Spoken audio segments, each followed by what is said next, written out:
Ladies and gentlemen, welcome in. Crimson and Blue Chips on a Thursday afternoon as we prepare for College Football Week 7, NFL Week 6. Big recruiting momentum as we are just under 2 months until that early signing period begins in December. So we're going to dig much more into college football recruiting, Alabama recruiting today. We'll pivot to the SEC and college football picks, and then obviously spend time with you guys, our listeners, and talk some Q&A. Producer Kev is alongside here. How's it going? Yes, Kev, how you doing? Hey. We act like we haven't been talking. I'm John Garcia, by the way, and second show of the week. Looking to have something for you this weekend as well, possibly after Alabama and Missouri wraps up. So without further ado, let's just jump right into it. Alabama hosting some big time prospects, but in reality, the news is big there and also big elsewhere with prospects who are eventually going to visit Alabama. And in terms of timeliness, I think you really got to jump in with Nolan Smith. If you guys missed it on what was that, Wednesday night? I don't know if you have the tweet there, Kev, but Nolan Smith was basically, we talked about him being locked into Georgia for such a long time. Number one player in the country on 24/7 Sports. And there was some Bama buzz at one point, some Clemson buzz at another point, but most people still felt like he would end up at Georgia. And up until last night, he hadn't spoken about taking trips elsewhere. It was always a possibility, but never a fact. And now it is a fact. And he took to Twitter Wednesday evening to announce that. Kev, you got that for us? Yeah, he said last night at 8:36, I'll be taking all 5 of my official visits. My first one will be to the University of Alabama. We'll be releasing a list later. Right. So obviously, we know Bama's going to get one. When that happens and all of that still to be determined. And I guess it's worth bringing up again. It's worth reminding folks that 2 other 5-stars who are teammates of Nolan Smith have already set visits to Alabama on an official basis. They both happen to be former Alabama commitments, and number 1 running back Trey Sanders, as well as 5-star offensive lineman Evan Neal. So obviously IMG has this crazy busy schedule, and these kids don't have a bunch of time on the weekends. Their curfew doesn't change. They don't even get an extension on that curfew. So official visits are big for those prospects. It is a way for them to get out of town for real and dig into these college campuses. So if both of those other guys are visiting for Iron Bowl weekend, I think it's safe to assume the front-running date for Nolan Smith, who, just like Trey Sanders and Evan Neal, is an early enrollee. So we talk about that December 19th early signing period. I mean, what is that, 2 months and 8 days from now? It's crunch time, right? We're basically there at this point. So any visit setup is big. And when you're talking the Iron Bowl, you're talking about the final week or so of November, which means, almost right up against that early signing period. So anytime a 5-star sets a trip to Alabama or anywhere else for that matter, it's big news. When it's arguably Georgia's most steady and longest standing commitment, it is even bigger news. Again, is Alabama fighting an uphill battle here? Absolutely. But getting Nolan Smith on campus in any capacity is always big news for anybody, including Georgia, frankly. So we'll see what that IMG trio does if they all end up taking that trip together. Remember, the only official visit we know Nolan Smith, Evan Neal, and Trey Sanders are taking is each of them going to Alabama. So obviously things are picking up in the right direction for the Crimson Tide. And as a lot of people have put together, Bama's gearing up for quite the finish. Georgia's doing the same. They picked up a commitment yesterday from Lewis Sine, the number 1 uncommitted safety in the country out of Texas.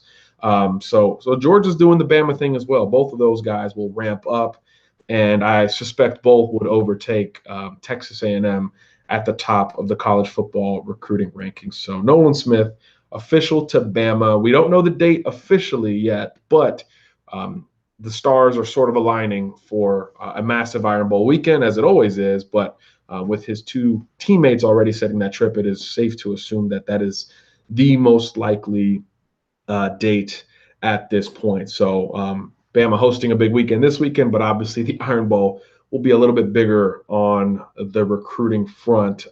For those curious about what Nolan's conversations with Alabama have surrounded, they've been heavily in the Tosh Lupoy conversation category, whatever you want to call it. It's been Tosh's show with Evan, or with Nolan, excuse me. So obviously that's the position he plays now. That's the position he would play at Alabama, and we know edge rushers are important in this class for Alabama. You got a couple committed. One, Kevin Harris, playing tonight on ESPN, by the way, ESPN2, maybe, Kev. Grayson High School playing nationally on Thursday evening. You got King Wakuta committed as well. And a couple of the rest of the D-line class is interior or hand-in-the-ground types. So Bama's very active with additional edge rushing targets, whether it's Nolan Smith or guys like Kayvon Thibodeau that we've talked a lot about here on Crimson and Blue Chips. So obviously any visit with those guys down the stretch would be big. Thibodeau has already taken his official, and now Smith will eventually take his Alabama official. Quick note on Kayvon Thibodeau. Where is he on the West Coast, Kev? He's making an official visit elsewhere. He'll be in Oregon this weekend, according to sources. Yeah, so Oregon this weekend for Kayvon Thibodeau. I mean, are the Ducks really in it? What are you thinking? I think they probably have the best shot out of the West Coast teams, but I just feel like it's a South race for him. I know the early favorite was Florida State, and I feel like some momentum has gone back towards Bama maybe a little bit. He's taken the visit. We posted the picture on his visit with playing video games with Mac Wilson and all that good stuff. So I think the Ducks have the best chance out of the West Coast teams, but I still think it's an SEC ACC race for him. And you were correct. The Grayson Archer game is at 7 Eastern on ESPN2. If you want to check out Kevin Harris and that loaded Grayson team. Yeah, loaded. Owen Popo. I mean, they just got dudes everywhere. Y.A. Morris, Kevin Harris. Yeah, if you're an SEC football fan, watch the game tonight, because you'll see a bunch of guys who you'll soon see on Saturdays. Another guy to keep, I guess, a little bit of an eye on, Hank South, our buddy, reports that Alabama and Kenyatta Watson, the long corner committed to Texas, another Grayson guy. Alabama's kind of keeping tabs on him. I don't think an offer has gone out yet, but you'll get a chance to see him work as well. So again, I mean, Grayson is as loaded as IMG Academy. So obviously everybody on the field has a shot. I've seen Watson in person. The corner versus safety conversation is going to come up a ton with him. He's a really long kid, physical, runs well. So we'll see how that pans out. But as far as we know, I think Bama looking at him as a corner, at least at this point. So there's recruiting news this weekend. There's recruiting news down the road, and there's evaluations to be made tonight on ESPN2. I know I'll be checking that out at least for some portion of the game. So Alabama edge rushing targets, something that we're going to talk more and more about going forward, not only because these elite guys are going to be settling towards a decision, but also because as we watch Alabama more, you kind of realize that need is perhaps greater than we would have anticipated preseason. I think preseason we would have expected Ayabi Anoma on the field a little bit more, developing a little bit more in front of our eyes, and perhaps more consistency from Christian Miller, Anthony Jennings, and a healthy Terrell Lewis. So not all of those things have gone according to plan. So edge rushers are going to be guys we talk about just a little bit more on the recruiting front. I guess this is still technically recruiting. So before we get to Alabama, Missouri, home slate visitors, Kev, there's some news on Kelly Bryant, which is weird because he was just on a team a couple of weeks ago, but now he is a recruit again, and there's some news on his destination, or at least his potential destination. Yeah, his potential on his potential landing spots. He's set 2 visits so far this season, which is kind of weird still, like you said, to be talking about a kid who was just on a team and now is talking about setting visits places. Welcome to 2018, baby. And it's just gonna get crazier from here on out. I feel like so his 2 potential landing spots apparently now are Carolina. He's going to visit the University of North Carolina, and he's also going SEC. And he's going to visit Arkansas. Amazing. There's the Carolina connection was, he was recruited originally by Carolina. They wanted him before he eventually took the Clemson scholarship offer, but he was originally recruited by Carolina. They wanted him. He was a big target for them. So I know that there's a connection there. The Arkansas one, I'm not so sure about. It's got to be Chad Morris, right? I would imagine it would be, but I don't know. Yeah, we would have to look back and see the year Chad Morris left Clemson if he was recruiting Kelly Bryant before that.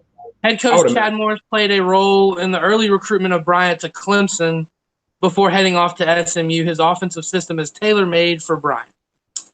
That's according to a source. So yes, he played a role in Bryant's recruitment to Clemson before he went to SMU. So there's your Clemson, or there's your Arkansas connection.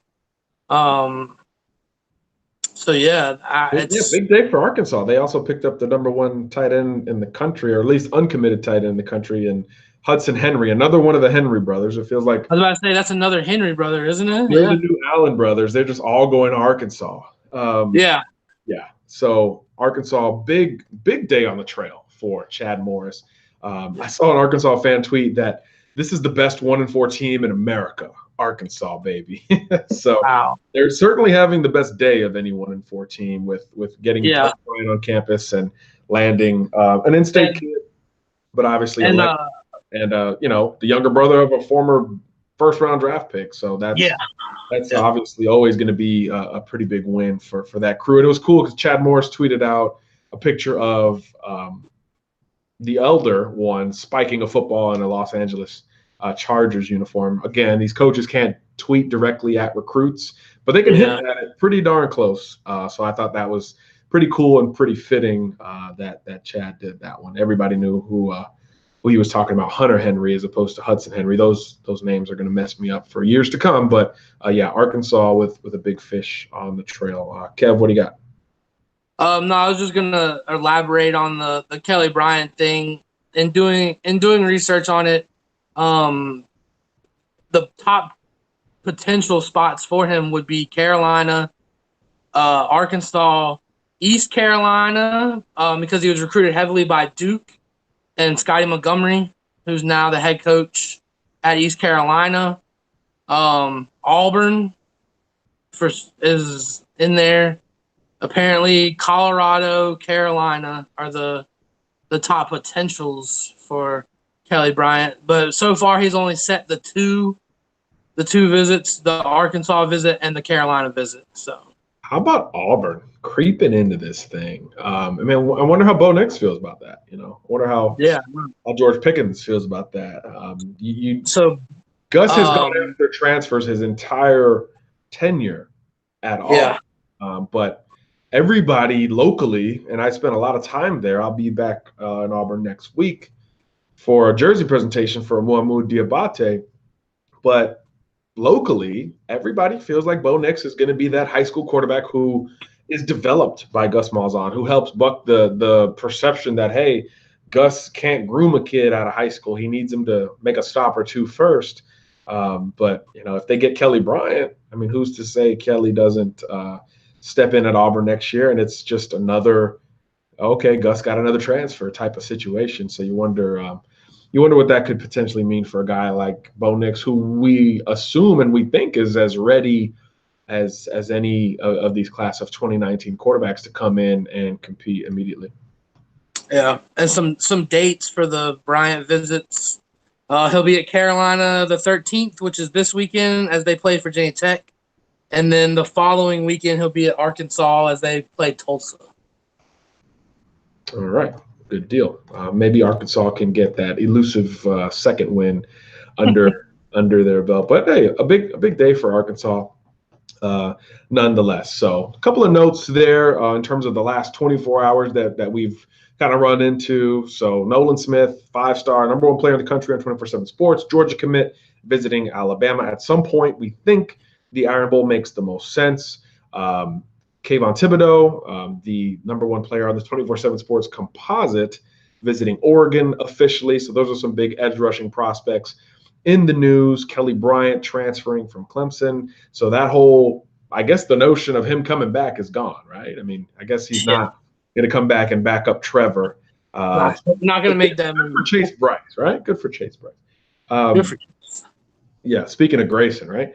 So that's the news with Kelly Bryant. And then obviously we wanted to put all that together before we got to Bama Mizzou visitors this weekend. And that list is growing by the day, but we already know multiple 5-stars are expected. For sure, you can expect the in-state guys, right? Pierce Quick, a lot of the in-state commitments, Paul Tyson, et cetera, will be back on campus. And that's something that should never be undersold, but something that is going to be examined and re-examined are some of these out-of-state visitors that are expected in Tuscaloosa, particularly a couple of guys.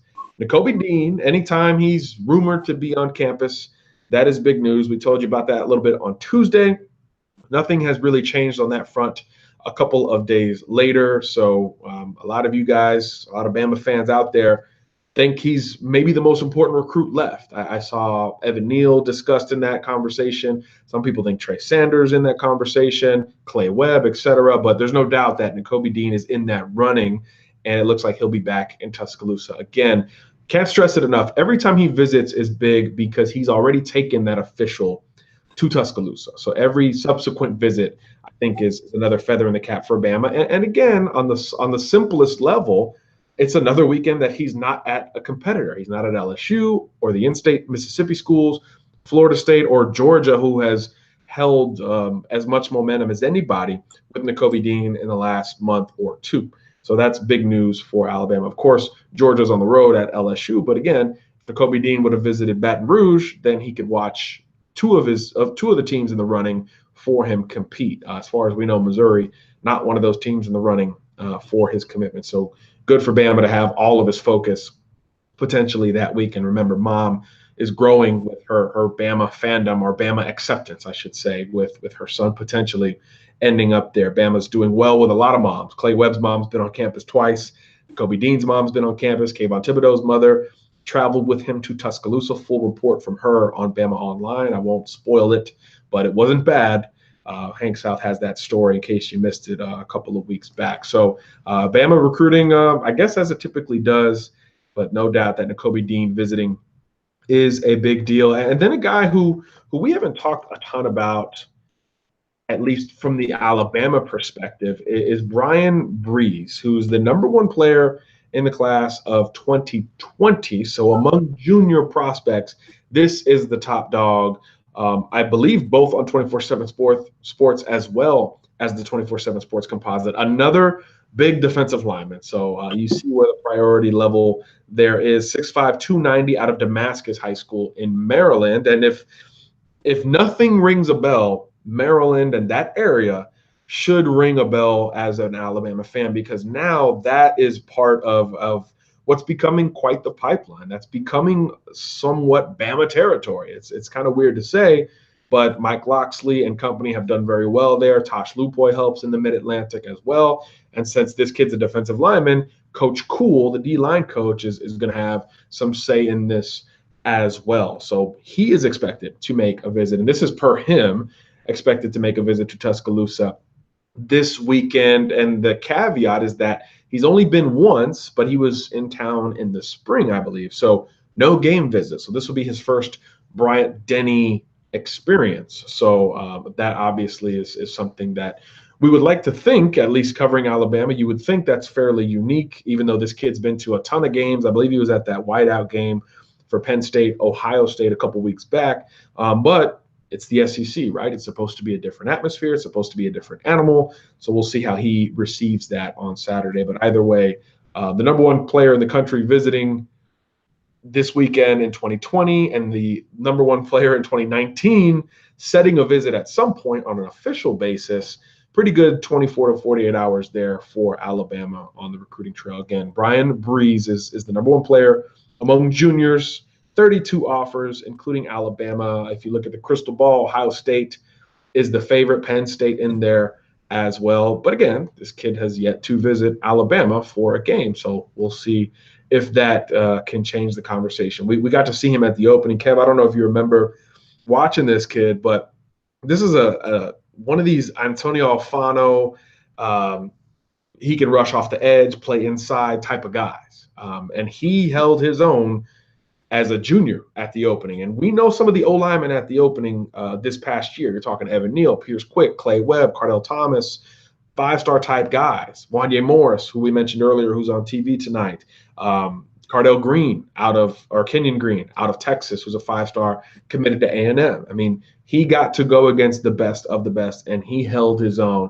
And it felt like what we were saying last year about Nolan Smith holding his own against older guys. He was that guy this year. He did nothing to make us budge off of him being the number one guy in 2020. Did it a little bit differently than Nolan. Nolan did it with a little bit more speed and finesse off the edge.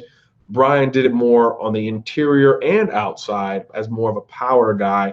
But what you love about him is that he wasn't afraid of anyone. And again, coming from Maryland, you don't know how kids are going to react to that national stage. And he was ready for it. Scrappy dude, intense guy. And he just kept coming after guys. He kept coming after. He would, even if he got dominated, he would come back the next rep even more intense and win the rep more times than not. So this is an interesting prospect. And again, anytime you get in the number one on campus, it's a big deal. So that's what Bama has on its hands for Missouri. And we're still 48 hours out. So that list could grow and become even more impressive going forward. So make sure you guys stay on BamaOnline.com, part of the 24/7 Sports Network, for much, much more on that front. Kev, I guess we'll go to just kind of just a real quick on him. He was on campus July 16th for camp, and Bama offered him at camp. So he performed well at camp. He's unofficially visited Penn State, Ohio State, Georgia, and that's just this football season where he's gone to those games. So, and I see him more as a traditional strong side defensive end, setting the edge, more than a guy like a Nolan Smith, who you're going to put weak side and rush the passer. Yeah, he's just a freaky cat, man. He's he's a good player. He's a really good player. Obviously, number one player in America for 2020 with nobody set to upset him, if that makes sense. So that's kind of the latest recruiting news for now. It'll develop, and I know we have some Q&A on recruiting, so we'll get to that at some point as well.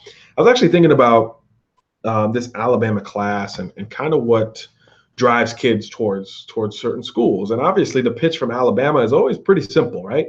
The best guys are going to play, and you're going to play for, and as the precedent has been set, you're going to win a ring, right? We've seen it hinted at by writers. I know I've tweeted about it. We've seen kids talk about it. But now Bama's just going ahead, and that's becoming a graphic. Just let kids know. I saw this from Malachi Moore, the in-state Bama commit. It's just so simple and makes so much sense, right? I don't know how well you guys could see that, but it was just like, get you one, Malachi. I mean, straight up, the simplest yet literally the most untouchable recruiting pitch you could possibly throw out there. It's the one recruiting pitch beyond the NFL, beyond winning, beyond first round picks, beyond graduation rates, beyond all that stuff that nobody else can throw out there. It's the one fact nobody else can match. And I think that is it's kind of gaudy when you see it. And we hear about it so much. We talk to kids every day, and we that comes up a bunch, right? But seeing that was kind of like I just laughed. So I saw it on the timeline and laughed because it's the one pitch beyond Nick Saban, beyond everything else that nobody else can claim. Nobody else can even come close to claiming. So I started looking at some numbers earlier today, and it goes beyond the rings as well, just in terms of winning, period. In the last 10 years, Bama's the only school to win 10 games every year. The next closest streak is Clemson at 8. They're going for 8 straight this year, so impressive with Dabo and company. Georgia hasn't gone more than 2 straight 10-win seasons since DJ Shockley. Shout out to DJ Shockley. DJ Shockley was quarterbacking the Bulldogs. They're going for 3 straight this year. So shout out Mark Richt. Yeah, or that early days Mark Richt before he had a certain, reputation. So LSU hadn't done it in forever. Auburn, think about this. Auburn hasn't gone back to back since the 80s in terms of 10-win seasons. So I think the rings are great, and they are such a singular stat that nobody can touch. Even Ohio State hadn't gone 6 or 7 years since winning that many games consecutively. So even in the years where Bama fails and doesn't bring home the hardware, you're talking 10-plus wins every single year after year one for Nick Saban. So even the secondary layer of winning is unprecedented at Alabama. We all know the top level is in terms of championships, but even that next step down is literally unprecedented at Alabama. So if 10 wins is the low point, and that I think has only happened once. Every other year has been 11 plus and 12 plus 8 of the last 10 years. That's pretty good. That's pretty good. So we usually don't see Bama dabbling in the recruiting, the flashy things and the internet stuff, but we have seen it picked up a little bit. And then they dropped that hammer last night to select prospects. Like, hey, come get you one, straight up. So I thought that was kind of a funny thing to see on social media, and it's a reiteration of just the most ridiculous recruiting stat of all time. Every 4-year class has won a natty. I mean, mic drop. Yeah, mic drop. So social media, such a joy when you cover college football recruiting because you see these kids just kind of like mind blown emoji and like, heart emojis and just they're just blown away by that. And it's one of those things you can't reiterate enough, but we've never seen it really in graphics form. So I thought that was something worthy of bringing up. And I guess, Kev, I'll let you jump into the other, I guess, pretty big social media development. The Alabama AD, Greg Byrne, let in folks on some news that made a lot of people happy and then made a lot of people start wondering about Alabama. Will you catch us up there, buddy? Yeah, so he announced with the help of Damian Harris and Miss Terry and the student body president for Alabama that they would be bringing back Dixieland Delight. And my immediate reaction was I was not going to last more than a game because, obviously they're bringing it back and they're saying doing it the right way and changing the 4-letter word that has been somehow remixed into the song. And if you don't know what I'm talking about, you can Google the clips and listen to what the student body says and you'll understand. So that they got rid of that in 2014 and it's been a huge thing. Crimson Tide alumni have wanted it back. You see all the guys in the NFL tweeting free Dixieland Delight. And you got Shank singing it preseason, talking about bringing it back. So finally they're going to bring back Dixieland Delight. Obviously they're going to ask that the student body change the 4-letter word to another 4-letter word and just say beat Auburn. instead of the F-bomb. So I think that there's been enough outpour on social media. I mean, I've seen alumni, I've seen current players. I mean, even the man himself, Tua, has spoken and said, "Please do it the right way. Don't curse. We really want this tradition back." So I think, the more and more I thought about it, and the more I saw, especially these new, like the players that are there now, and Tua and Jalen and Mac Jones, really, and a lot of the other players saying, do it the right way and stuff like that. I think maybe they'll have a chance. Especially, I mean, they're playing Missouri this week, so I don't really see anything happening. But maybe the Iron Bowl might get a little. I don't know about the Iron Bowl, or if they play do they play Tennessee at home? I don't know. It's off the top of my head without looking. I believe. So you might get some F-bombs dropped in there on those, but I think they might be able to pull it off and keep it for a while. So I know a lot of Alabama fans love it, and if you haven't seen it and you haven't been a part of it, it looks amazing. I would love to get a chance to be there for when they sing Dixieland Delight. I know a random SEC tradition, and me and you went to go see Vandy play Florida, and the dude sitting next to us was like, "Hey, you mind if I sing with you guys?" And we're like, "What are you talking What the about, hell's bro? about to happen? What is going? What is happening?" And then apparently they sing some Florida man song or something. I don't know, but yeah, no, I know the SEC is Like We rich Are in the tradition. Boys or something weird. Yeah, We Are Florida or something. I don't know. It was another lame experience in Gainesville, but so I know that the SEC is rich in traditions like that, and there's been a couple other schools that have had things taken away due to students using foul language. Most notably, LSU's band no longer can play neck. Um, that one was. I felt like that one was pretty justified in getting taken away. Um, I Yeah, think the so last time it seems big. It just seems big that Bama's going to do this, and I think we'll it's see. awesome. I mean, I know that a lot of people have wanted it back for a long time, and now they're going to get a chance, and hopefully they don't mess it up. Yeah, real quick, our buddy, longtime show supporter, West Coast Tide fans, who's still going strong, so we're still rooting for you. Had a good poll that I wanted to bring to the show, which is what everyone's asking, right?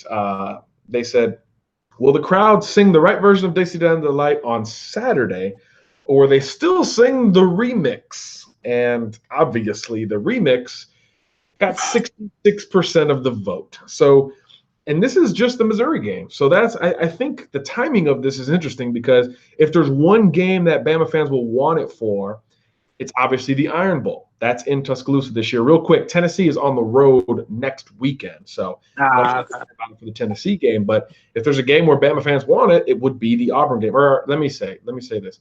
Not Bama fans, but Bama students, because this is Yeah.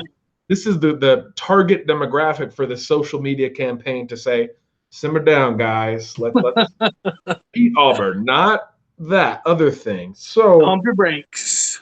yeah, defeat Auburn. So I think this is the test ground, because if it doesn't work against Missouri, which if this is still going to be a fourth quarter song, the stadium might be empty at this point, or maybe this is why they brought Dixieland Delight back, so that stadium has a chance to not be empty in a So they'll 48 stay. to 14 game. If it doesn't work against Mizzou, zero chance we see it after that point, Yeah. because it's only going to get more intense when November rolls around, and possibly there beyond. So good luck to all the Alabama fans going. Keep it clean if you so choose. I would. I didn't even know there was a clean version. Like, I'm not entrenched in the Yeah. long I didn't. culture of Alabama football. I'm a newbie, I guess. Last 6-7 years, but I didn't know there was a clean version. I didn't know that. I had no idea. Like I knew there was a clean version of the actual song, which has undertones that are a whole different conversation, by the way. But the student version where they're chiming in every so often, I didn't know that had a clean version as well. So I learned something on Wednesday, so that's nice. But yeah, I didn't know that. Real quick in the chat, Christopher McDonald said, "Man, I thought you were going to say Bama was going to bring back the white helmets. How fire would that be?" If you guys don't know, Producer Kev is an aficionado in the fashion world, and it carries over a ton with sneakers and football uniforms. That's his cup of tea. I know he has a good hat game and beard game, but really it's the sneakers and it's college football and NFL uniforms. And the white Bama helmet is, as the kids say, it's lit.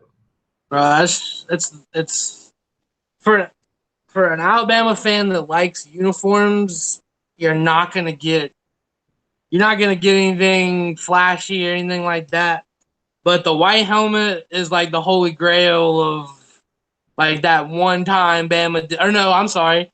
The one time that Bama went with the pro combat and they went with the houndstooth number. Yo. It was like real subtle houndstooth in the number. You know that wasn't happening again. But that was, the one time Bama differentiated from the classic Bama uniform. And as the kids say, it was lit. Twas lit. Twas lit. I think I found a sample of the white uniforms. I don't know if this is even real, but I think I found one on the old phone here. Is that real? Yeah, that's a real one. Yeah, what's that? Is that John Parker Wilson representing? Hey, JPW, baby. Yeah, so obviously the white helmets were just the same deal, just colors reversed. And I think they look good, like all white like that. But yeah, I mean that's as the kids like to say, that is icy. You'd get some snowflake emojis with that one. 2010 is when Alabama wore the houndstooth Nike Pro Combat jersey, and it really wasn't anything different than the regular jersey, except the line down the middle had a very subtle ghost houndstooth. The numbers had a very subtle houndstooth. There was an American flag on the arm, and I believe the numbers on the helmet had a houndstooth. I'm not 100% on the numbers, but I know the jersey numbers had the houndstooth, the stripe had the houndstooth, and it had the American flag on the shoulder. And people don't realize this, but Alabama is one of the very few Nike elite schools. Oregon, Ohio State, Alabama. What was it? Florida State as well, Kev? Florida State was the other one. Right. So there's 4. This was the last time me and Kev were in the football building together.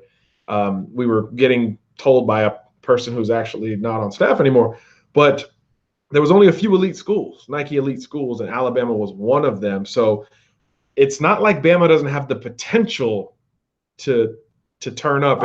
I mean, it could happen, but Alabama is that classic uniform, just like, you got those schools that aren't going to change their, you got them, Penn State really doesn't do anything with their uniforms. I remember Brian when he what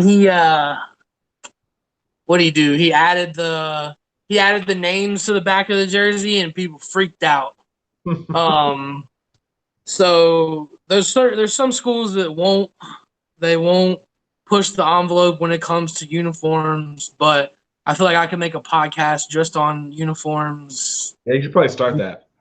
Because I mean, I do follow the uniform game pretty heavily. Would you rather see Bama with the white helmet and traditional everything else, or all white, like all white on the road type deal, or some element of bringing black into the conversation? Oh, I would probably like to see. Oh, that's tough.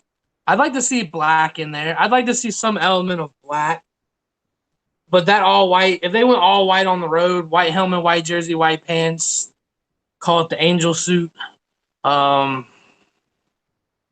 be nice. But I'd like to see something black, whether it's black jersey, black.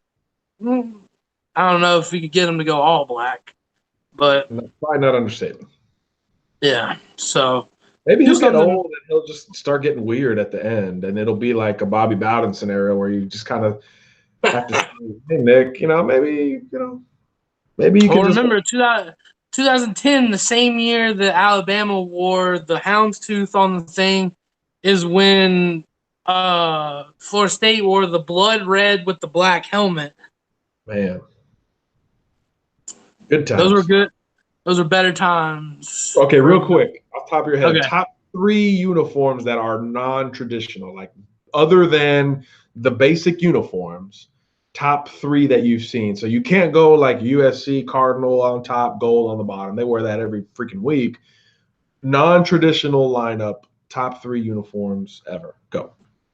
Ever? Ooh, ever. I guess we should exclude Oregon because we'll exclude Oregon because that's cheating because they change their jersey every week, every year. They don't have a traditional.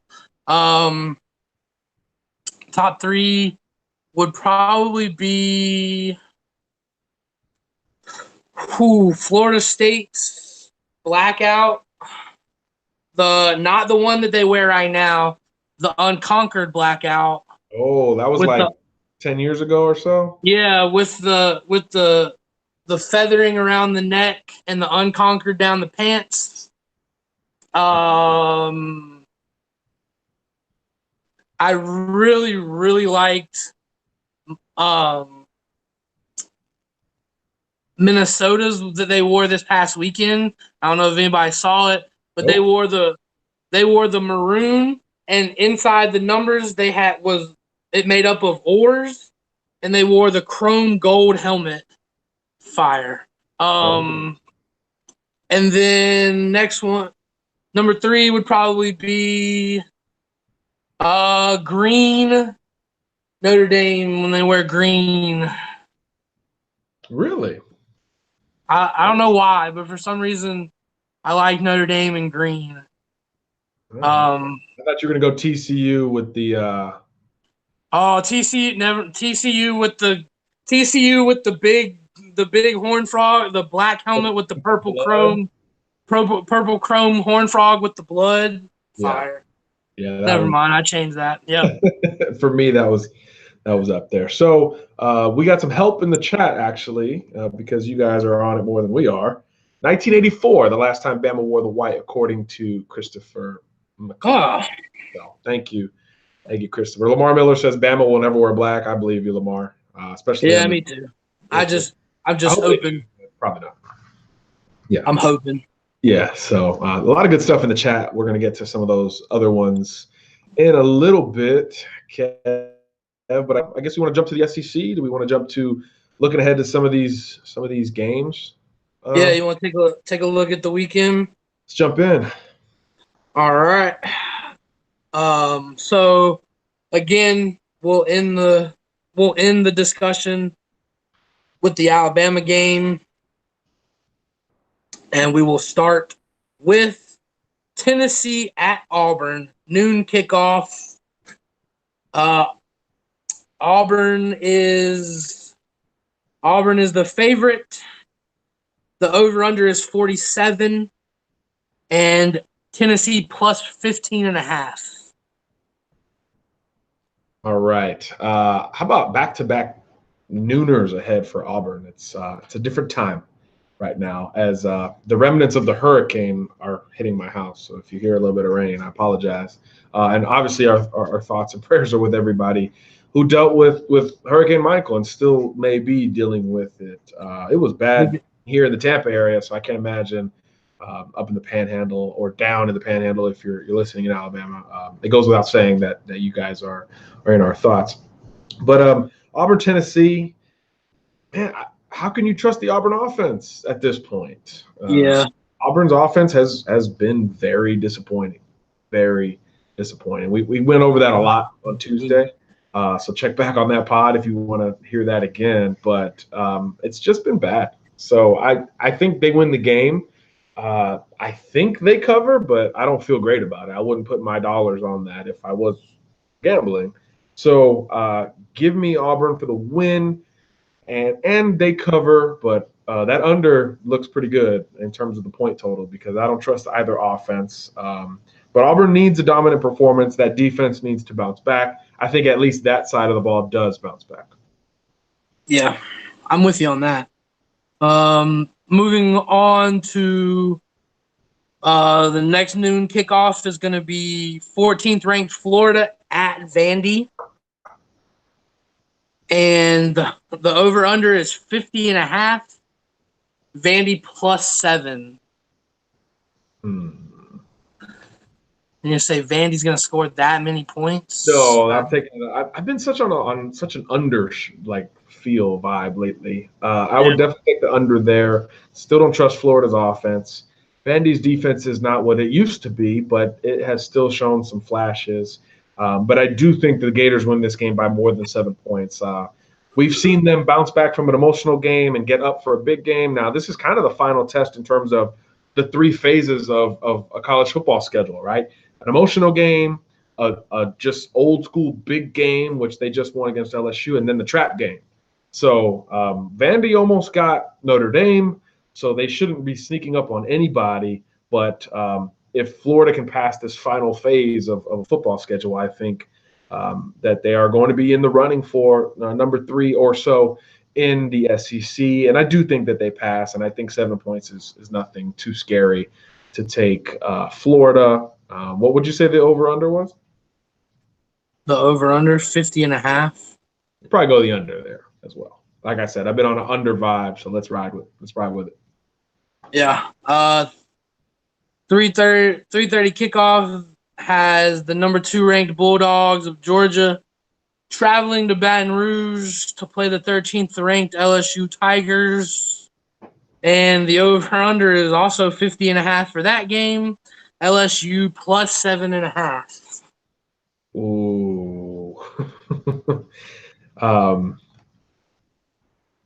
See, this is where it gets fun, because we got all these questions answered last week. Remember, we were talking about LSU and Florida. We were going to figure out those guys by the end of the weekend. I think Auburn is revealing itself a good bit. So we're finding out how good some of these teams are. But if there's a team in the SEC that I still don't know how good they are, it's Georgia. I think we know how good LSU is. And 2 weeks ago, I think a lot of people would have pointed to this game and say the Tigers have the potential to make this thing happen. But without knowing how good Georgia is, I'm just not so sure. I think they win the game. I trust Kirby more than Coach O. I trust that defense travels, and I know roster-wise, Georgia does have a lot of talent on defense, and let's not act like LSU's offense is anything special. So those things make me lean Georgia. I think they win the game by more than a touchdown. So I would take Georgia, and I would lay the points. But, again, I'd probably go back to the under. I'm on that kind of vibe. I think we're getting deeper in SEC play. Injuries are more of an issue. These defenses the good ones have settled in for the most part. Still curious about Georgia, but against an LSU offense, I'll give them the benefit of the doubt. All right, moving to the next 3:30 kick. The 22nd ranked A&M Aggies at unranked South Carolina. The over-under is 52. South Carolina +2.5. 2.5, so a bit, but basically a pick 'em. You know what? I'm going upset. I'm feeling upset. I think A&M has played above its grade recently, and it probably started with that Clemson game that everybody remembers. I watched most of the Kentucky game, and I thought that they played well, but the mistakes were still to be had. South Carolina is coming off of a win for the first time in a while.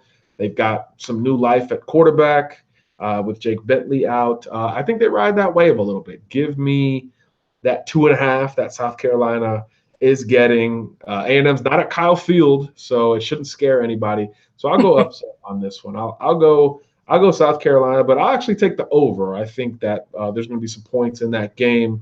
South Carolina is not trying to run the ball down your throat anymore. Although Will Muschamp would love to, I don't think that's the game plan anymore in Columbia. So they're at home, good crowd, spread it out a little bit, and score some points. I think it's a fun game, but I think you take the 2.5 from the Gamecocks. All right. 7:30 kickoff. Arkansas or Ole Miss travels to Arkansas,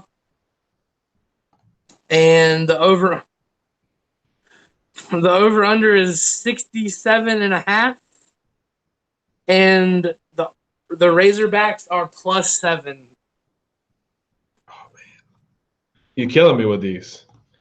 I mean, I know that A&M's defense is hot dumpster fire, but 67.5 and +7. Well, you mean Ole Miss? Who did I say? A&M? Yes, Ole Miss. Sorry, yeah, Ole Miss. No, you're good. Yeah, a little bit different there. Look, man, Arkansas has been kind of trending up offensively. Now, against Alabama again for the millionth time, I think that was a garbage time situation. It was kind of the perfect storm for Arkansas to gain some confidence and perhaps look towards a moral victory, which I don't really believe in. But if there was a scenario, it was kind of that one. The offense is playing better every week, is my point, since they've changed quarterbacks. And I think against Ole Miss, it's the ultimate confidence boost, right? The ultimate confidence boost. Arkansas, like that one fan said, are they the best 1-4 team in America? Probably. I don't know. But Ole Miss isn't something scary even for them, especially after playing Bama. So putting up that kind of point total and yardage total against Alabama at Alabama has to be, or excuse me, it was at Arkansas, but has to be something extremely, confidence building. So I think that's a perfect storm for them to do the same against Ole Miss. Now, defensively, can they stop Ole Miss? I have no idea. So I will take the over, but I will take Arkansas despite those points. All right. The Missouri Tigers travel to Tuscaloosa to face the top-ranked Tide. The over-under is 73.5. Your face is great there. And everybody got to see it. Congratulations, world. You got to see Kevin's reaction to the spread for the 7th week in a row in its ridiculousness and obscurity. See, I mean, that's why I don't look at these before we do this, because I want people to get the raw reaction. I mean, okay, over under 73.5, Missouri +28. You know me. Anytime you get close to 30 with that spread, I'm gonna kind of cringe a little bit. Look, I mean, Drew Lock, your preseason SEC Player of the Year, Kev. I know. He's down a couple of receivers in this game. Bama's down a corner in this game, and for the rest of the year, actually, with Trevon Diggs. So that maybe that cancels each other out, I guess we could say. But Missouri could run the ball a little bit. It's not Ish Witter or the Hansbrough kid from yesteryear who were good players. It's more of a committee, but they can get it done. So I think that lends itself to more sustainability than you would expect in this game. It's not like the Ole Miss game where we were saying they're just going to throw it, no time of possession. They're just going to let it rip. And when it backfires, it's going to hurt them and create a lot of points for Alabama. I don't think it's that simple in this game. And I think Drew Lock is the best quarterback Bama maybe will face all year. Preseason, I would have said Jarrett Stidham. I'm not on that wave right now. I think Drew Lock is the most NFL-ready quarterback that Alabama will face this year, obviously without knowing what the playoff schedule or the SEC title game will look like.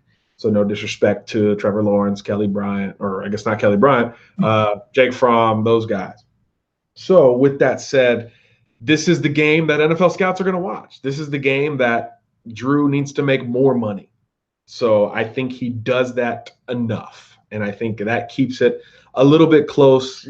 I mean, it's like the law of averages. This team has to slow down, don't they? I mean, you would think. I mean, they got to slow down at some point. So you think they can't perform because every great team has that one game that's like right. they don't perform up to par. I mean, good Lord. I mean, you're talking about a team. Are they really gonna go through the year and score over 45 points every single game? Like, It's just tough. It's tough. So it's tough to picture. I mean, I think it's a little bit more of a traditional Bama win, not Tua's done after halftime kind of game. So yeah, I think that Alabama wins it and wins it comfortably.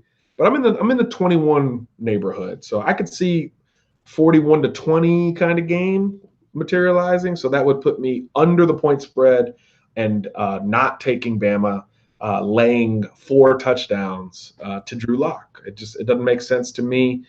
There are much safer plays out there if you're on that side of the coin, but I do think that Alabama will have its way when it is on offense. I think you see a balanced approach from Mike Locksley. I think a lot more people get involved in this game, but defensively, I think there's still some head scratching in the sense that this unit is not complete, that this unit hasn't fired on all cylinders and hasn't figured all of it out just yet. Again, that the Arkansas game has almost nothing to do with that in my mind. I know that's where concern grew some, but I just think in general, this type of offense that you're facing with some changes in the secondary, I think will create something different for Alabama. And I think it's a good thing going forward. I think Shaheen Carter playing a little bit more. Maybe Josh Jobe steps up as a freshman. I'm not sure yet how that will shake out, but if I'm Missouri, and I'm going deep on the first play. If Savion Smith is out there, pump and go that way. If Josh Jobe, the freshman's out there, make a move on him. That's the mentality that I would have if I'm Missouri. So I think that changes the game just a little bit and keeps it just less scary than normal. But a comfortable Bama win, a strong Bama win, a balanced Bama win on deck. But just say no to the point spread and just say no to that total. yeah. I just that it's hard to think that they could keep scoring that many points for that long every game. I feel like they're obviously going to win comfortably, in my opinion. And Drew Lock is the best quarterback I think they will face in the regular season. But it's just hard to go with that many points that many times. A couple of top 25 matchups from around the country before we move on. Let's see. Our boy Blake Barnett and the undefeated Bulls are playing Tulsa Friday night. And the over-under is 61.5, and Tulsa's getting 7. Take the over. Take the over. And just because I feel like they're going to score tons of points in both teams. Do it. God, there's really not that many good top 25 games this week. I guess the best one, 15th ranked Wisconsin's going to the Big House to play Michigan. Over under 49. Wisconsin plus 9.5. 9.5, huh? Yeah. Give me the Wisconsin. I mean, they might win that thing straight up. So 9.5 is candy. That's candy. Give me that without even thinking hard about this game. Defensive battle. I don't know what the weather is looking like there, but I assume it's getting cold up north. So that 51. means say again. It's projected 51 at kickoff. Right. So yeah, you're getting a little bit closer to that Big Ten. Every game looks like a night game type of weather.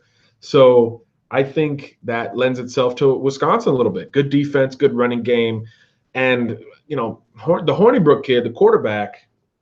I saw some buzz preseason. I've watched a couple of their games. He could do some things, but man, he could look like a freshman as well. Yeah. So that kind of worries me a little bit just in terms of making this pick. But I don't know. Just Michigan offensively, we're still waiting. We're still waiting for that explosion from our guy Shea Patterson. We've seen it in flashes, but not over a whole, one whole sustained game offensively. And that Wisconsin defense is always tough. So there's pressure on Michigan for the first time since week 1 when they lost to Notre Dame. They are at home, so I think that helps a good bit. That defense is nasty, but Wisconsin is willing to slug it out for 4 quarters. So that 9-point gift that they're giving is very intriguing. I think Michigan wins, but not by 10 plus. So give me Wisconsin there. And what was the point total? The point total was 49. Probably under there. A little precipitation would make me feel better about that, but I would go under off of my gut. I think that game is somewhere in the neighborhood of 21-17. So that would put it at 38. I think it's a lower scoring game. So anything that close to 50 would worry me just a little bit. Yep. There's only one other game featuring top 25 matchups, and that's the 7th-ranked Huskies of Washington traveling to Autzen to play the 17th-ranked Ducks of Oregon. The over-under is 58, and Oregon plus 3.5. 58, Oregon plus 3.5. I think Washington can win this game. At Autzen is tough. Probably still go over 2 explosive offenses and defenses that, the Washington defense's effort. Again, we keep going back to Auburn. Washington's defense coming out of the gates against Auburn, you thought, okay, like this unit is ready. This unit is ready for a playoff run. But as we learn more of Auburn, how much do we trust that effort that looked so nice week 1? It just doesn't look as impressive, which we talked about a little bit on Tuesday. So I think that opens it up for a little bit more scoring on the Oregon side of the equation. And we know Oregon's defense has been hit or miss this year, home or otherwise. And I think Washington's offense is better than Stanford's, and we saw what Stanford did against Oregon in a big pressure-filled national spotlight type of game. So give me the over there. But the points are close. The points are close, but I would take Washington, lay the points. I think that they kind of say, hey, the Pac-12 is ours right now, and it's a little too early for the Cristobal-led Ducks to be anointed just yet, although this game would do it. This game would anoint them. I think it's a little early for that. So give me Washington, give me the over, and I'm not scared of those points. All right, last one of the top 25 since we're in the Pac-12 right now. And it shocked me on the other day when we did our show. I was just scrolling through looking at the schedules. Okay, the undefeated Buffaloes of Colorado go to LA to play USC. The over-under is 57, and USC is favored by a touchdown in this game. Give me the straight, I'm sure there's a betting term for this, but everything Colorado side of it. Give me all of that. Give me everything black and gold. Give me the over with this game. Colorado's going to score on that USC defense that has been overrated since 2008. Allowing 26 points a game. Laviska Shenault, the wide receiver, Wildcat quarterback, going nuts against the Trojans. This will be the game that improves his draft stock. Speaking of that, big coming out party for him, and Colorado gets their validation and becomes the team. Or are they in the south of the Pac-12, or is that a crossover game?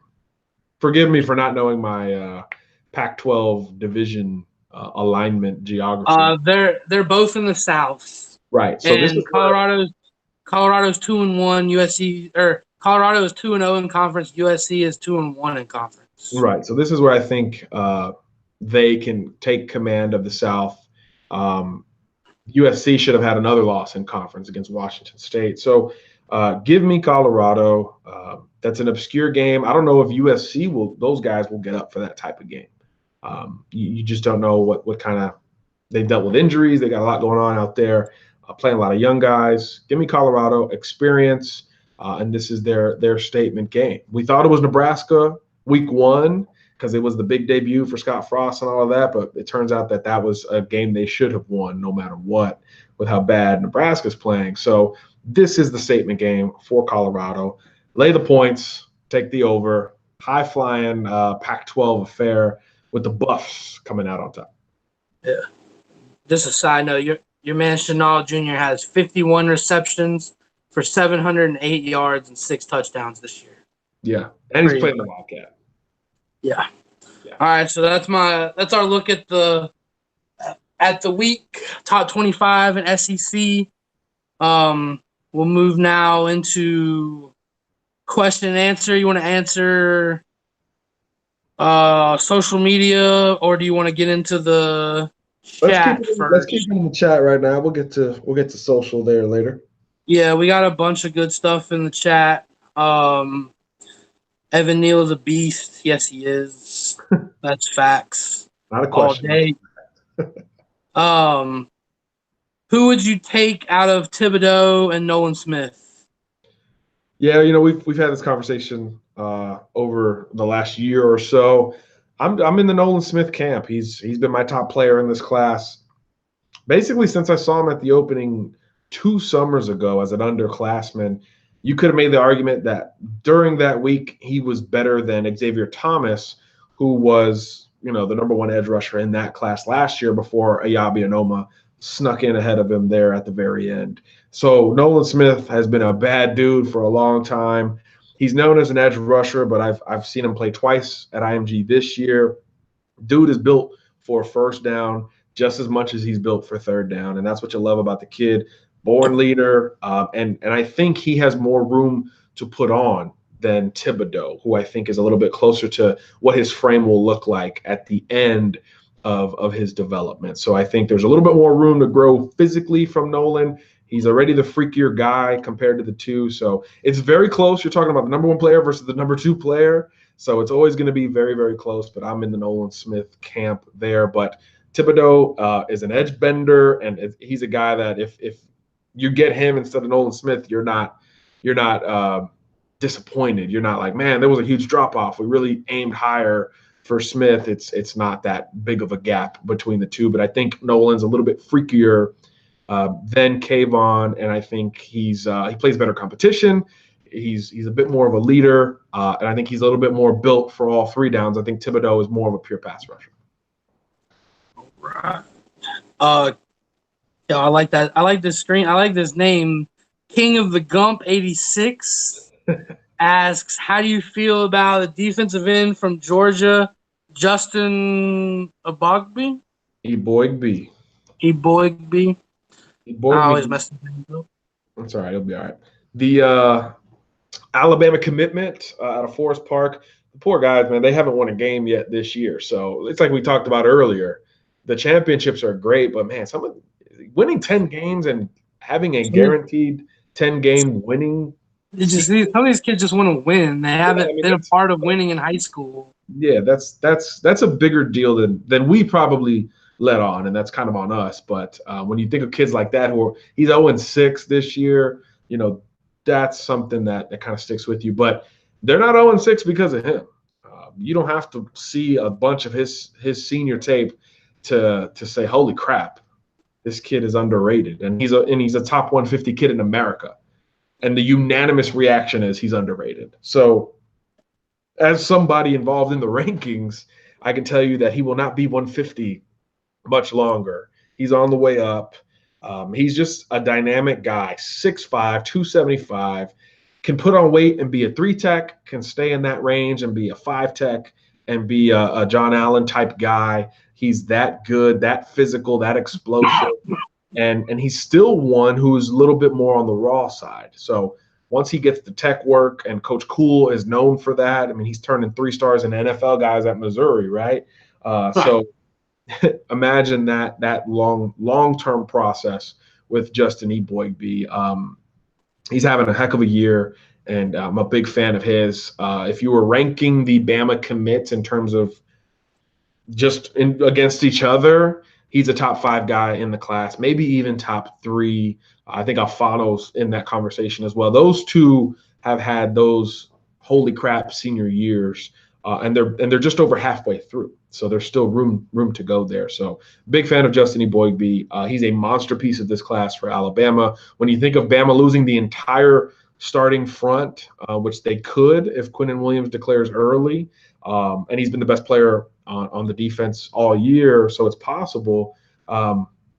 D linemen should be, the priority, and those guys who could play early talent-wise should be on your radar as an Alabama fan. And Eboigbe, Alfano, right at the top of that list. All right, Lamar Miller asks, how would you rate Tosh Lupoy so far this season? Recruiting pretty well. It's got some edge rushers already on board.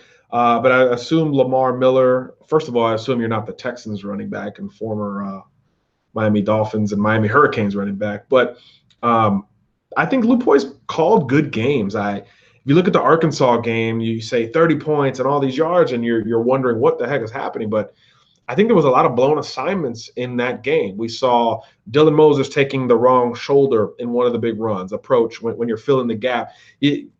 Sometimes we look at football and it's so simple. One guy takes on the fullback, one guy makes the tackle. But how you take on the fullback, the direction, the leverage, all of those things are by design. We saw Moses take the wrong shoulder, big run for the last chance you running back, whose name escapes me. We've seen Mack Wilson lost in coverage repeatedly this year when those backs have leaked out. And even on plays that weren't successful for the other team. There was one play where Deontay Thompson made a great play and showed off his range to get a PBU, and it was because of a blown assignment underneath. And that's been a critical area to address. So in terms of the play calls and executing them, there's been a little bit of a discrepancy there. Now, can Tosh Lupoy take the next step and fix it with these guys? That remains to be seen. I think Missouri will be a good test because they have the ability to be balanced, and they will use those running backs, especially with two receivers out. So, but I don't think it's the play calls. There have been aggression, which is what we've expected. With Lupoy, he's blitzed safeties and corners and backers a ton to manufacture pressure. So I thought he's done a good job there based on the personnel. But really the next step in evaluating him is we're seeing consistent mistakes underneath with the linebackers, especially in passing situations. How quickly can he correct that? You can correct it with personnel. You can correct it with different roles, different responsibilities. And we've seen some flip-flopping between Dylan Moses and Mack Wilson, depending on the situation. So will he continue to do that, or does he make it more defined between those two guys, or perhaps mix in additional personnel as the season goes along? It's like a game plan is one thing and adjusting to the game plan is another thing. I'm still waiting for a little bit more on that adjustment part, at least personnel-wise, from Tosh Lupoy with those linebackers. I think he's done a good job with secondary personnel, and I think he's done a good job with the aggression and the game plans early in this season to this point. A couple more on the chat here. Rafael Monroy says, hey, Hazelwood visiting Auburn. Maybe that pushes Pickens out. I know earlier somebody said they thought Bama would flip Pickens. That was DJ. Pickens is going to be connected to Hazelwood. I know we talked about it a lot Tuesday, but those guys are connected at the hip as recruits. They are friends. They are close. They are former teammates on the 7-on-7 circuit, but I don't think they go to the same school. So if Auburn's getting Hazelwood back on campus and has a chance to get him, I think that's good news for Bama in its pursuit of George Pickens. Haven't heard anything new on Bama pursuing Hazelwood, which is a little surprising. Depending on the situation, but I do know that every visit Pickens doesn't take to Auburn is big, and I actually just read that he's going to be at LSU for the second time this year. So if he follows through on that trip, Pickens will have visited LSU more than Alabama this year, and we know Bama, Georgia, FSU are the schools that are supposed to be the threat to Auburn. So LSU kind of sneaking around a little bit with George Pickens, so that's something certainly to watch. Definitely. I just don't know with those two. It just obviously Pickens is more of the diva of the two.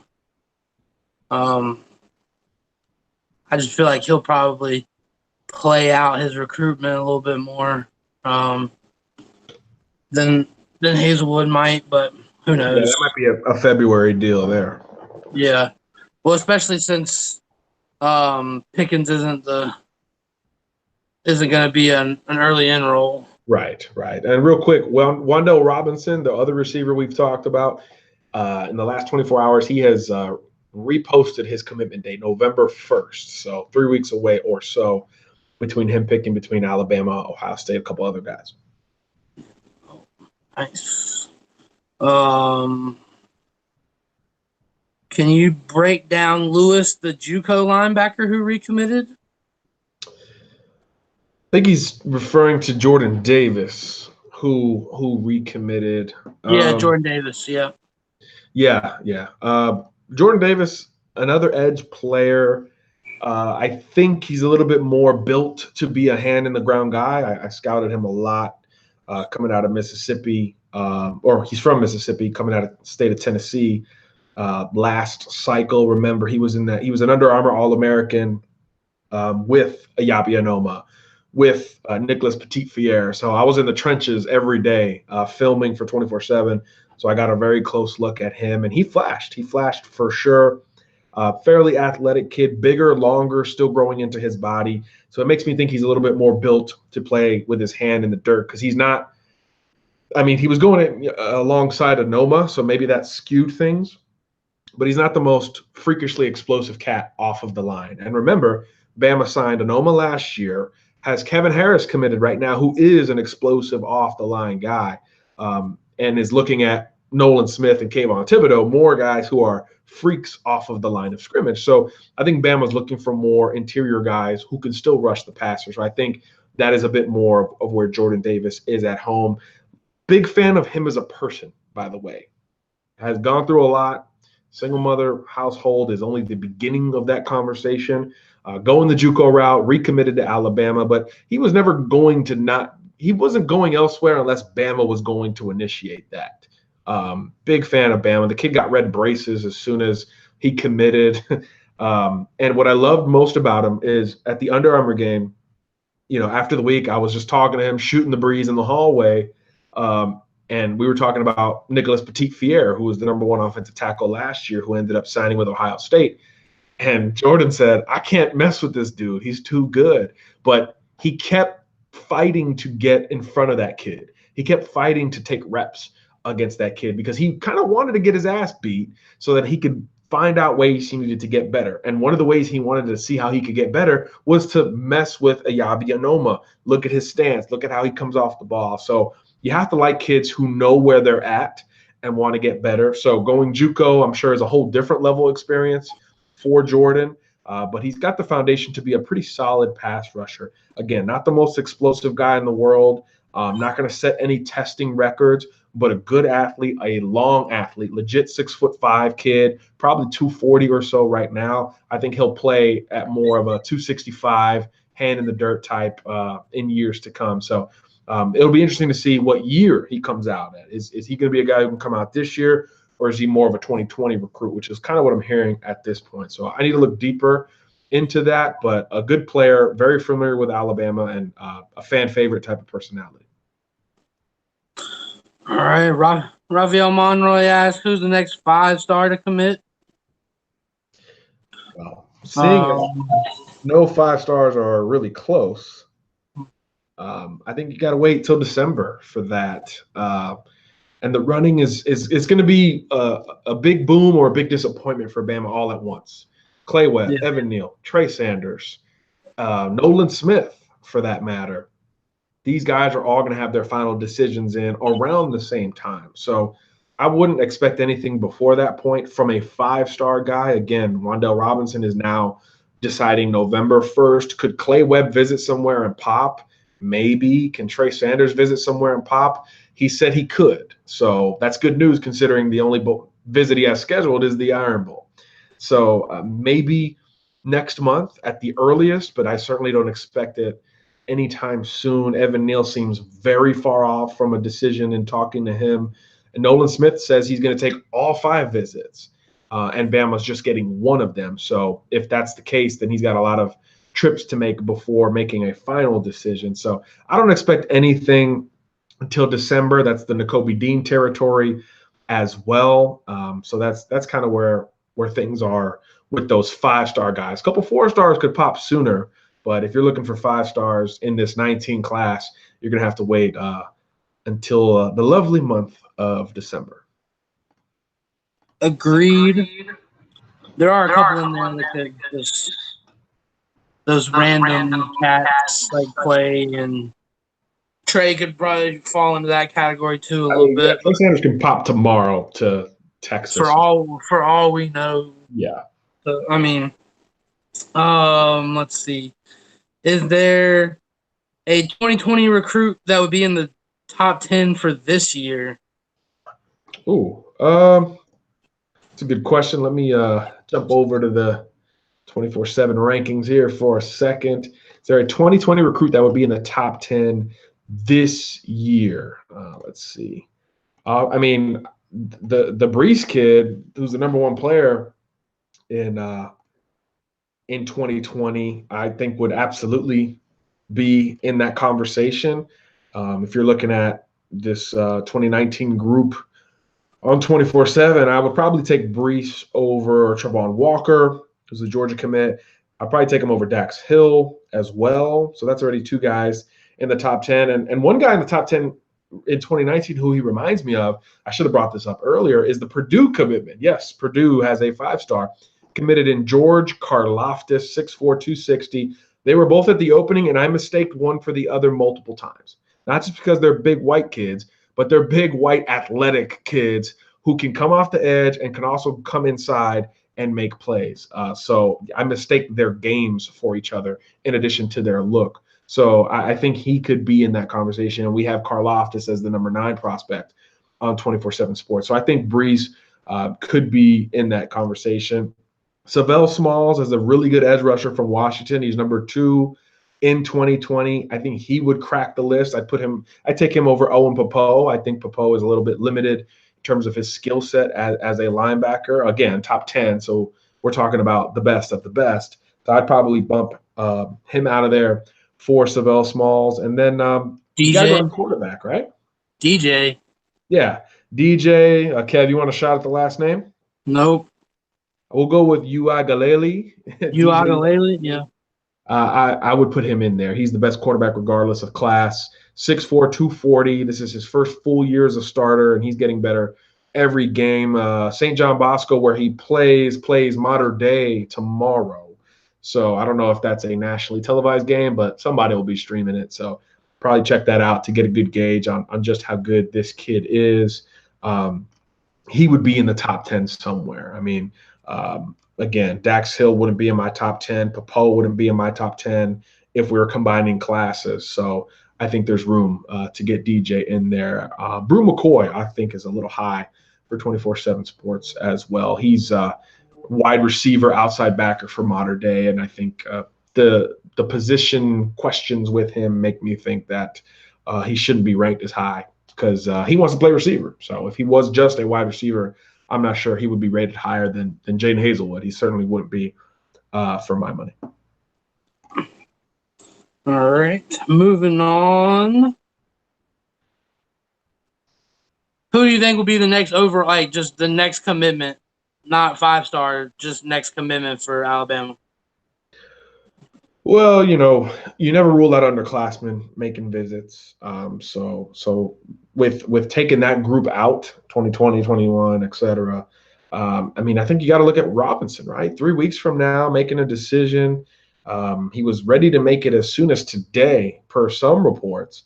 So that means that it's getting pretty nitty gritty with him. So I think he could be going back and forth on Alabama and Ohio State and technically Nebraska just a little bit. So I think I don't know if that's good news for Bama or the school he visited most recently, Ohio State, but that could swing Bama's way if it hasn't already by November 1st. So I guess kind of by default, I'll go with Wan'Dale Robinson, who of the guys who have a clear timetable is sort of next up.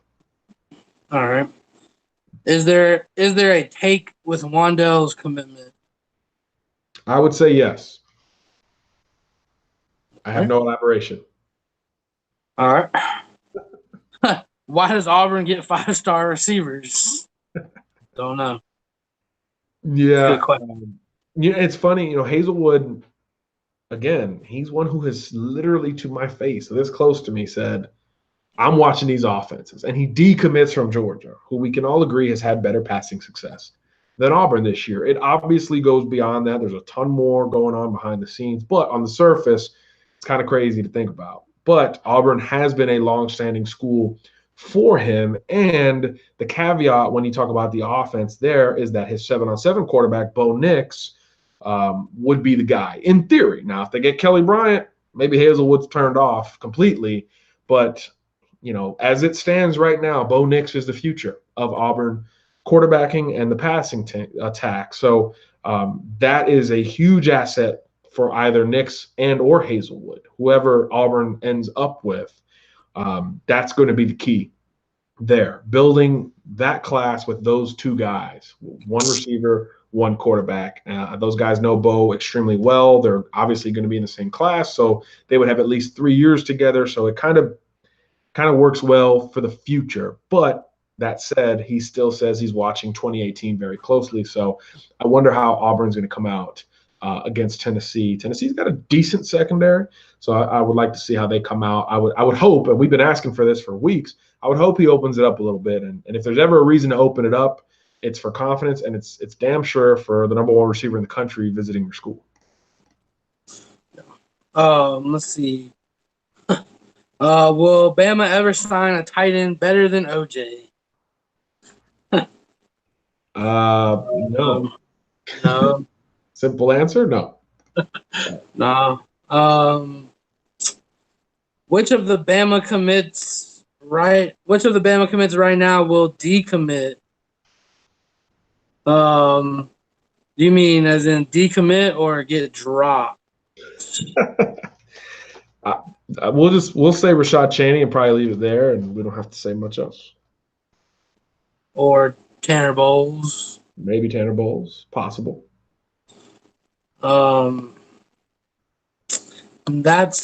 are caught up in the live chat. Oh, hey, how about that? So you guys continue to ask questions or whatever you would like. We'll move to question and answers that we have from social media. Let's do it. Let's see. We will go with Twitter. We had more likely to end up at Bama, DJ, Ukulele, or Robbie Ashford. Oh, good. We got a Robbie Ashford question. Robbie Ashford's, of course, the Hoover quarterback, throwing to George Pickens every Friday night when he's on the field. He still doesn't have the Bama offer, so it's hard.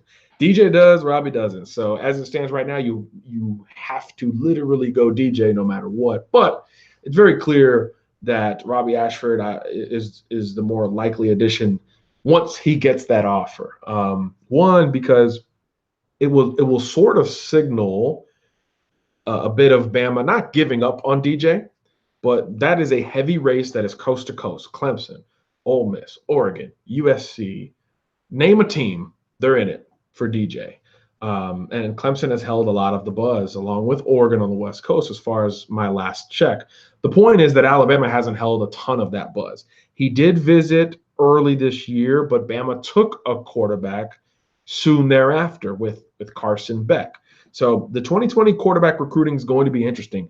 Is Beck the only prospect you bring in? And if not, how do you get a second prospect? Well, typically, if one's more of a pocket guy, like Beck is, you go with a dual threat for the other one. And that's where Robbie Ashford becomes much more likely. He's a baseball kid.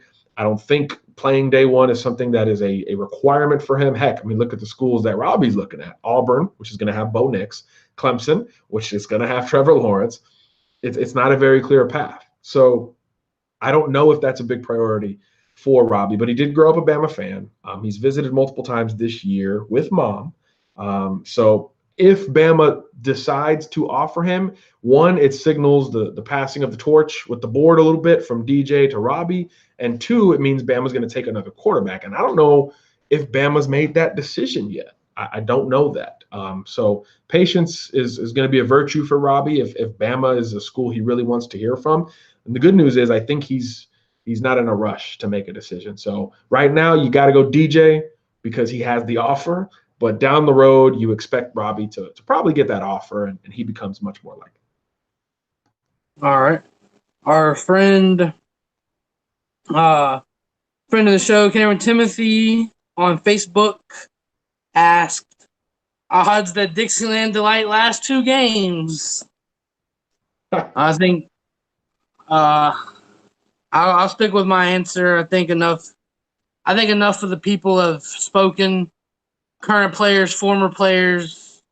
I think enough of them have spoken to where they keep it going for at least until the Auburn game, maybe, and we'll see where it goes from there. Yeah, I mean, the odds are probably a coin flip. I could see these UA students blowing it on Saturday. Yeah. I really can. And that's kind of the risk you run if you're dealing with college kids and you're making such an effort to not silence them, but muzzle them from profanity. Usually, a 20-year-old person who may or may not be under the influence of something foreign is going to go against that. So honestly, it could depend on the flow of the Missouri game. If it is like the previous 6 games have been for Alabama, they might not even be there. So you might be in luck, Greg. But if it is not the flow, which is somewhat of what we expect, they'll be there, and I think they'll mess it up, despite all of the efforts otherwise. So the real question may be, how tolerant is Greg Byrne going to be with this thing? Because how do you know how many people are dropping the F-bomb? Does it have to be very clear? Or is it like these NFL reviews where, you have to have 100% verified evidence to the contrary? So I don't know what his tolerance is going to be for something like that. But if the game is sort of close, I will be tuned in and turning the volume up on my television. Yeah, it'll be interesting. I think you're asking a lot of some 21 to 25-year-old kids to do the right thing, who may or may not have been under the influence of some form of adult beverage. So, or worse. Yeah. We got a couple more going back into the live chat. Do you think we take the number 1 DN Chris Braswell in the 2020 class? Yeah, he's really interesting. He's another St. Francis kid, which, if that sounds familiar, it's the home of Ayabi Anoma, who Bama signed last year. Shane Lee and Darian Dalcourt, 2 2019 commitments, also come from St. Francis. So obviously, Bama is pretty familiar with this kid, and this kid's already pretty familiar with Alabama. I believe he's already visited Tuscaloosa. There is a sense that he'll make another visit. And when you pipeline a school, it's tough to not take their elite kids. And outside of Anoma, Braswell will be the highest rated of those kids. So yes, Bama takes the kid, and if I were projecting the class of 2020 right now, he'd be on that list for me. Definitely. He's a good player. Do you think that we would take Dent or Gates? So I guess if you had to pick, who would you take, Dent or Gates? Well, see, this is where the rest of the board becomes interesting, because now, is corner the final spot, or is it just defensive back? Because if it's just corner, I'm taking Akeem Dent, the FSU commit. But if it's just defensive back, I think Pola Gates has more versatility and the ability to move around, which we've seen play such an important role with guys like Eddie Jackson, Minka Fitzpatrick, Shaheem Carter, most recently. So I wonder what that final spot, is on the board positionally. Does it say corner, or does it say DB or best available? If it says corner, I'm taking Dent. But if it says DB, I would take Pola Gates. But I think both of them can play corner. I don't see a scenario where Bama says no if Akeem Dent calls up Nick and says, "Hey man, I'm on board. I want to roll tide with y'all." I don't see a scenario where Bama can say no there. But there's going to be a blue chip recruit or 2 or 7 that Bama says no to, and I just can't picture it being Dent. I really can't. Yeah. Okay, serious question. Bigger Avengers fan or Star Wars fan? I see both on your shelf.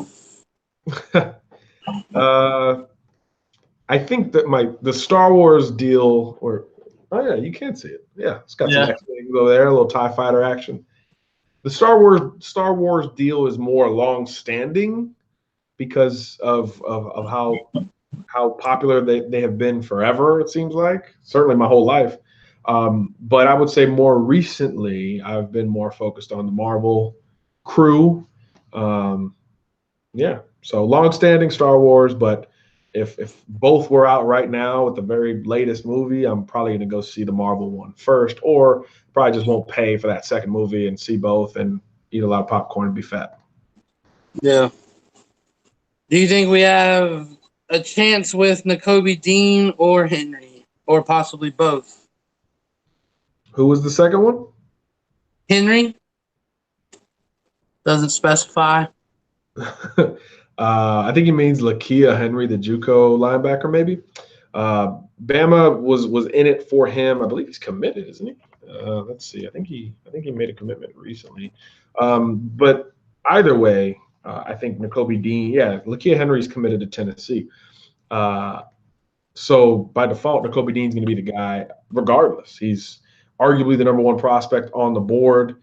He's visiting Saturday, so there's that. And Bama, or I think he means Henry To'o, who's Henry To'o from California. Yeah. So I think Dean is more likely only because he's going to visit more and only because he's going to be more prevalent on campus right now. And he's probably number 1 on that board to To'o being number 2 on the board. So all things even, it's Henry, or excuse me, it's Dean. But Henry is a guy who is very much being evaluated, very much a part of the conversation, very much a guy who Bama wants at this point. Who's another who, if we're having the guys who have raised their stock as seniors, that is one of the guys on the list among uncommitted prospects. But Nakobe Dean is the best linebacker in the country, committed or otherwise. He's on campus again. That's the guy Bama wants to lock up. And then I believe that's pretty much it. Yeah, Gelato says that Bama needs help at the linebacker position. Absolutely. Sense of Tumor says, why don't you guys do a call-in? We're working on that. We got some things in the cards, and calling in is something we really want to do, have more audience input. We do it for you guys. So we definitely want more of that.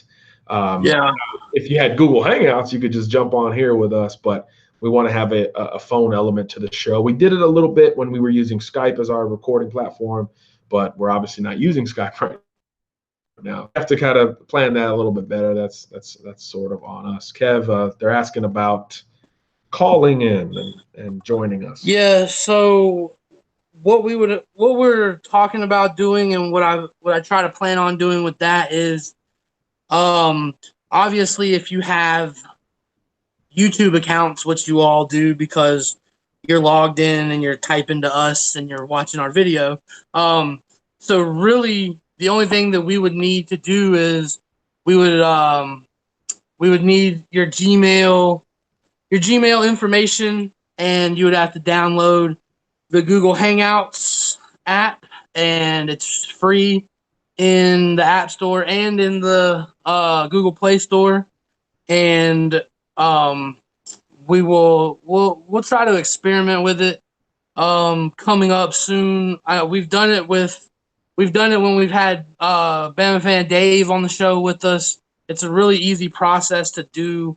So if you download the Google Hangouts stuff, you can direct message me at producer_Kev on Twitter, your Gmail name, or you could just direct message it to the pod. And once we get a couple of those, once we get a couple names and a couple people that are serious about wanting to do it, then we will move forward with that and try to get some good fan interaction going, not just in the live chat, but on the actual video chat as well. Right, and we may just have a call-in show. So look, it's not going to shrink; it's going to grow.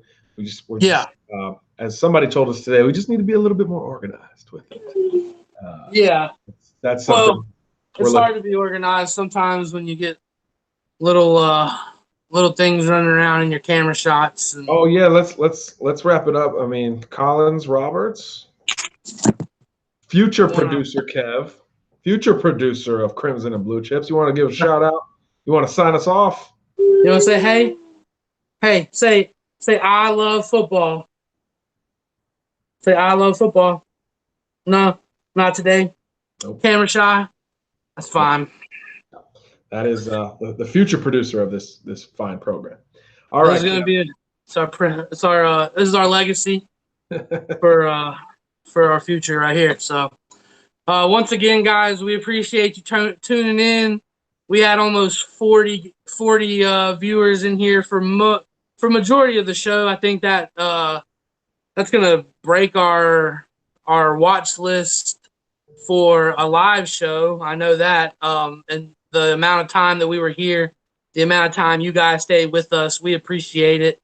Thank you very much. As always, you can follow us on all the social medias at CABC Pod on Twitter, Crimson and Blue Chips on Facebook, and at CABC Pod on Instagram.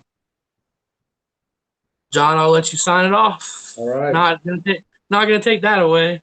No, it's all yours. Well, obviously that'll do it for today's podcast. Thanks for hanging out with us.